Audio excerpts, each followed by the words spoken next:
Good morning friends, তোমরা কেমন আছো? আশা করি তোমরা সবাই খুব ভালো আছো। আমিও ভালো আছি। আর এই যে আমার ছেলে শুয়ে আছে। তোমাদের সামনে অনেকদিন পর চলে আসলাম। আজকে সানডে, তো আমাদের এখানে ভালোই ওয়েদার, মানে বৃষ্টি বৃষ্টি ওয়েদার, আর একটু ঠান্ডা ঠান্ডাও আছে অন্য দিনের তুলনায়। আর অন্যদিন তো মানে মাঝখানে তো খুবই গরম পড়েছিল, তো এখন আপাতত ঠান্ডা ঠান্ডাই আছে। তো চলো ভাবি তোমাদের সাথে কিছু একটু শেয়ার করি।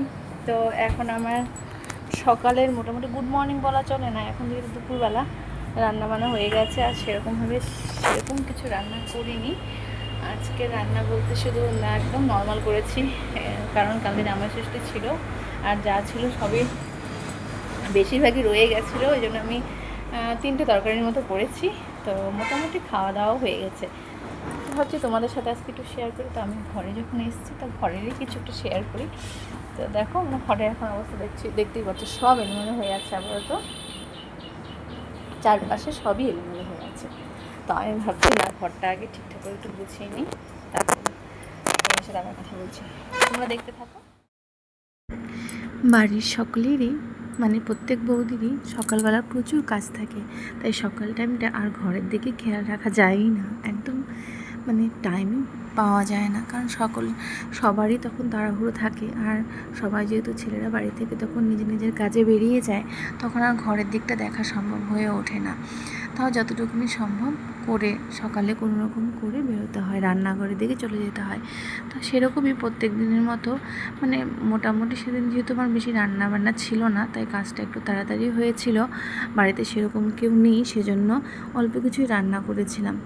আর তাই ভাবলাম যে না, এখন যাই, ঘরের মধ্যে সব এলোমেলো হয়ে আছে, যেহেতু ঘরে সকালবেলায় কিছুই করিনি সেভাবে, তা ভাবলাম একটু গুছিয়ে নিই। তার মধ্যেই আবার ছেলে চলে এসে ওই বিছানায় বসে গেছে। তো ও বলছে, মা কী করছে? বলে, দাঁড়া আমি ঘরটা গুছিয়ে নিই, তারপর তুই একটু বস। তো বন্ধুরা দেখো, আপাতত কোনো রকম গুছিয়ে নিয়েছি, অতটাও গুছাবো না, কারণ একটু পরে আবার এলোমেলো শেয়ার করে দেবে। এই যে ওদেরকে তো দেখতেই পেলে তোমরা সবাই, কারণ একটু আগে এসে শুয়ে পড়লো।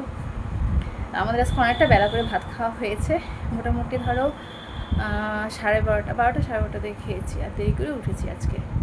তো দেখে না এখন আমার পুরো ঘরটা। তো এই দেখো মোটামুটি মতন গুছিয়ে নিয়েছি। আরেকজন তো শুয়ে পড়েছে, মানে শোয়া ছাড়া কিছু বুঝেই না মনে হয়।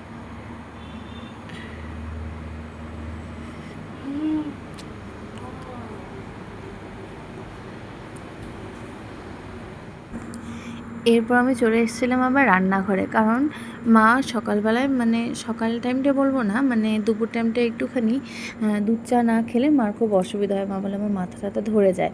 অনেকেরই হয়তো এরকম হয় যে যাদের চা মানে দুধ চা খায়, তাদের আবার দুধ চা না খেলে ঠিক টাইম মতো মাথা ধরে যায়। তো এমনি মায়েরও তাই হয়। তো এখন মোটামুটি ভালোই বাজে, কারণ সকালে মা একটু খেয়েছিল ভাত, সেজন্য আমি একটু দেরি করে আজকে একটু চা করেছিলাম।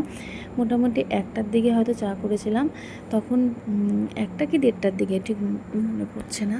আর আমি পরে যেহেতু এই ভিডিওটা এডিট করছি, তাই একটু আগের কথাই বলছি বারবার। তো সেদিনভাবে চা করতে বসিয়ে দিয়েছিলাম, ভাবলাম যে মা খাচ্ছে, তাহলে আমি অল্প একটু খেয়ে নিই, আর তাহলে পরে আর খাবো না চা। তো দুজনের জন্য অল্প করে বসিয়ে দিয়েছিলাম। তো তাই আর তার মধ্যে আবার ছেলেটাও ডেকে যাচ্ছিলো, কেন কিসের জন্য বুঝতেই পারছিলাম না, মাঝে মাঝে ডাকছিল। তো আমি ভাবলাম যে না, গিয়ে যাই একটু চাটা খেয়ে নিই, তারপর আবার চা করার করব।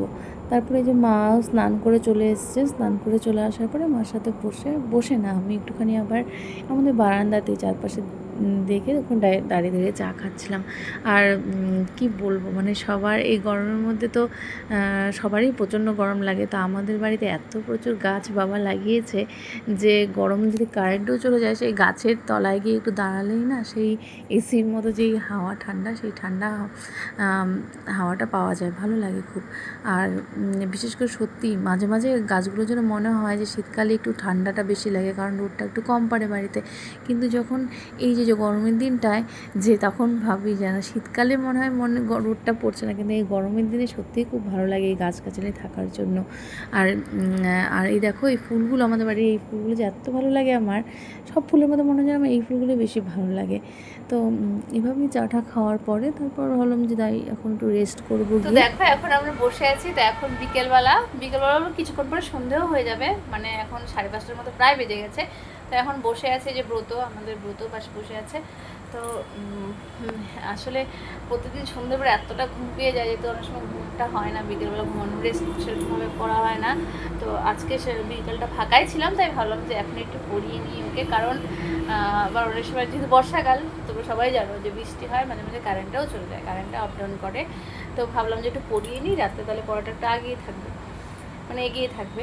আর এই যে আমি তাড়াতাড়ি পড়াটা তাহলে ভালো হয়। তো তাই বসে আছি, ভাবলাম তোমাদের সাথে কথা বলে নিই। দেখো বাইরেটাও দেখে না, মানে বাড়িটা দেখতে পাচ্ছ না কি যে অন্ধকার হতে চললো, অন্ধকার হয়নি, 5:30 বাজে, 6:30টার মধ্যে মোটামুটি অন্ধকার হবে। তা আমাদের তো 6:26 প্রার্থনা, তখন সন্ধ্যা দিয়ে প্রার্থনা করবো, তারপর আবার কথা বলছি। টাটা।